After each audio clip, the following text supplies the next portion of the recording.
But God, being rich in mercy because of his great love with which he loved us, even when we were dead in our transgressions, made us alive together with Christ. By grace you have been saved, and raised us up with him, and seated us with him in the heavenly places. This is a little surreal to pack up the office and start to put all these books in boxes.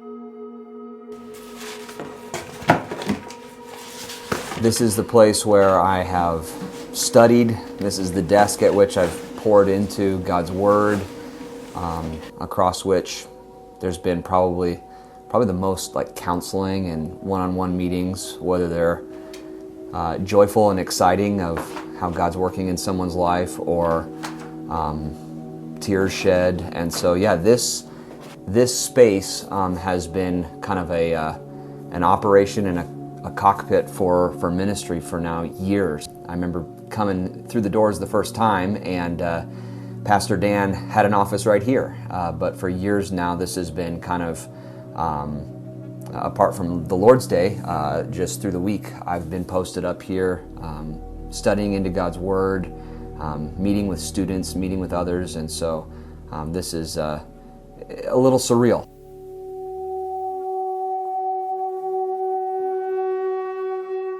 The A-frame is a really special space. Obviously, ministry is not about the space. It's about the people and about the Lord and His Word.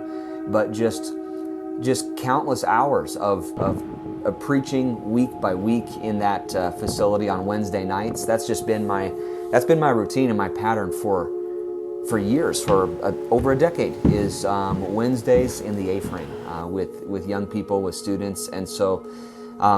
From the singing that we have together in that space that fills the kind of the A-frame chapel. How great thou art, how great thou art. To just the familiarity of teaching God's Word there, it will always hold a special place for me in my heart. Even as students have come in and then graduated and gone on, sometimes to invest in other churches, sometimes to stay within our own assembly. That space has been kind of an anchor in my weekly life for a long time. I am headed to Valley Bible Church in Billings, Montana to help pastor there a congregation, and I feel delighted and excited and sorrowful at the same time. It's a weird mix, but I think unsurprising based on the affection and the relationships that I have with the body and just the time here. And so on the UBC side, we've reminded people, no, we are excited. We are eager for what the Lord is doing, but we've just felt the love and the relationships that we share with people in a church family here over years. And so I feel all of that at once. Eagerness at what the Lord will be pleased to do in the coming